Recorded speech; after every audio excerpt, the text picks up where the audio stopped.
বাবার বাড়িতে গিয়ে তো আমরা অনেক রকম পিঠা খেয়েছি। আর এদিকে আমার হাসব্যান্ড এবার যায়নি। শ্বশুরবাড়িতে একটু রাগ করেছে বলে এদিকে তার শাশুড়ি মা আরকি রাগ ভাঙানোর জন্য তার জামাইকে আরকি দেশাল মোরগ জবাই করে রান্না করে আরকি পাঠিয়ে দিবে তার মেয়ের কাছে যাতে জামাইয়ের রাগটা ভাঙে।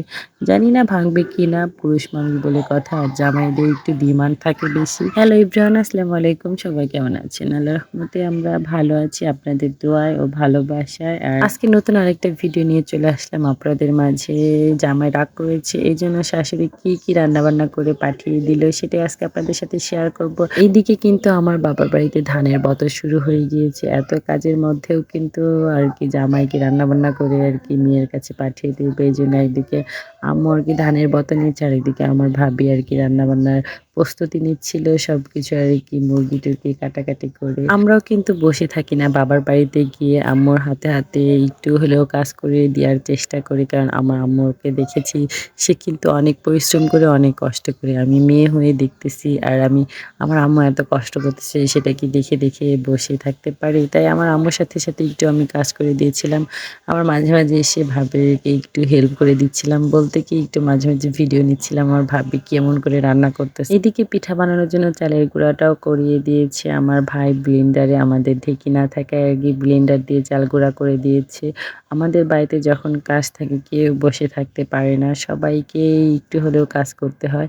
একটু না, পুরোপুরি সবাইকে কাজ করতে হয়। আমার মা, ভাই, ভাবি, আমার আব্বু সারাদিনই দেখি এরা এত পরিমাণে পরিশ্রম আর এত পরিমাণে কষ্ট করতে পারে। ছোটবেলা থেকে তাদের এই কাজ আর এই পরিশ্রম দেখে, দেখেই শিখে আসতেছি। কিন্তু তাদের মতো আর আমরা এত পরিশ্রম আর এত কাজ করতে পারি না। আমরা তো অল্প একটু করলেই হাঁপিয়ে যাই। এইদিকে একটা মাংস রান্না শেষ, পরবর্তীতে আরেকটা মাংস রান্না করতেছে আমার ভাবি। আর এদিকে আমি আর আমার ভাই মিলে আরকি দুপুরে খাওয়াটা খেয়ে নিচ্ছিলাম। আর এদিকে আমার আম্মু পোলাও রান্না করেছে আর আমার ভাবি মাংস রান্না করেছে। আমরা সেটাই খাচ্ছিলাম। পরবর্তীতে আমার আম্মু আরকি পিঠা বানিয়ে আমার হাসব্যান্ডের জন্য আরকি পাঠিয়ে দেবে। পিঠা আর আমরা খেয়ে আসিনি। ভাবলাম যে পোলাও রান্না করেছি যেহেতু তাহলে পোলাও দুপুরে খাই আর পিঠাগুলা বাসায় নিয়ে আরকি সবার সাথে খাবো। এইদিকে আমার আম্মু ধানের কাজ তাড়াহুড়া করে আবার পিঠা বানাইতে চলে আসছে। কারণ আমরা চিতই পিঠা সেরকম ভালো করে বানাইতে পারি না। আমার ভাবিও সেরকম পারে না, আমিও পারি না। তারপর আবার জামাই রাগ ভাঙানোর জন্য পিঠাগুলা পাঠাবে। সেটা যদি সুন্দর না হয়, ভালো না হয় দেখতে তাহলে কেমন দেখা যায়।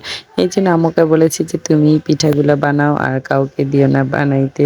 আমার ভাবি বসছিল বানাইতে, ভাবলাম যে দেখি ভালো হচ্ছে না, তার জন্য আম্মুকে বলছি তুমিই বানাও কারণ তোমার হাতে পিঠাগুলা অনেক সুন্দর হয়। এই তো দেখেন আমার আম্মুর হাতের পিঠাগুলো কিন্তু সত্যি অনেক সুন্দর। আমার আম্মু কিন্তু চিতই পিঠাগুলো অনেক সুন্দর বানাইতে পারে।